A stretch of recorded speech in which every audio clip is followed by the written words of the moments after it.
Hey, what's up guys, it's Alex, MrImprezaWRX, and today I have a how-to video on how to install some ISC control arms. These are fully adjustable version 2, so let's get to it.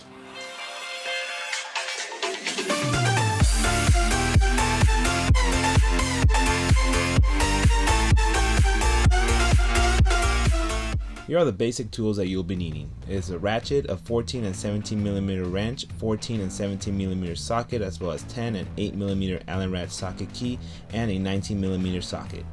First thing you want to do is lift up the car and make sure they're securely in place on jack stands. Next, you're going to remove the 4 bolts from the control arm, which are located here, here, here, and all the way here. These are all 4 bolts that must be removed in order for the control arm to come out. This bolt here is the only bolt that you'll be using the 14 millimeter socket to remove the bolt. This bolt is the one that is holding on the end link onto the control arm. And the rest of the 3 bolts you'll be using a 17 millimeter socket in order to remove the bolts.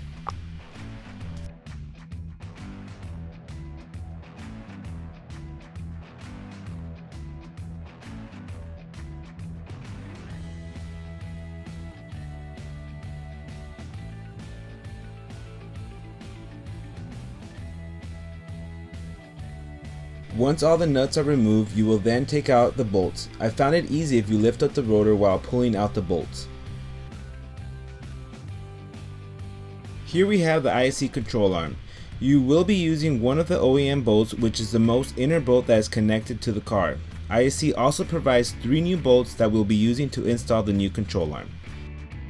Here we have the 2 control arms side by side. As you can see, the ISC control arm looks a lot solid and sturdier than the OEM. Before you install the new control arm, you need to make sure that it's the same length as the OEM control arm. Using the measuring tape, measure the first and last hole, then you can adjust the new control arm based on the length of the OEM. You will not have to worry much about having the exact measurements because this will all change once you get in alignment.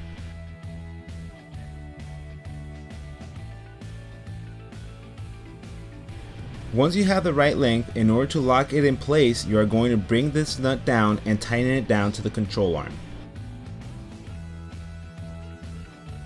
Using the lubricant provided, make sure to lubricate all areas that will come in contact with the control arm.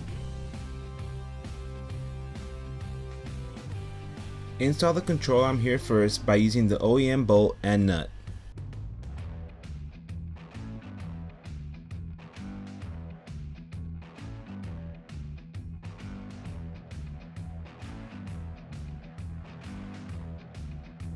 Next, mount the rotor to the control arm using the 10 millimeter bolt.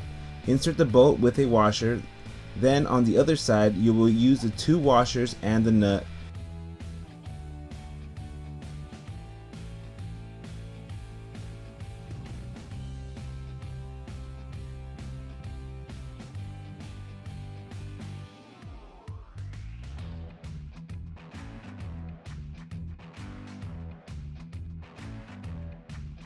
Once the bolts and nuts are into place, you are going to torque them down to spec.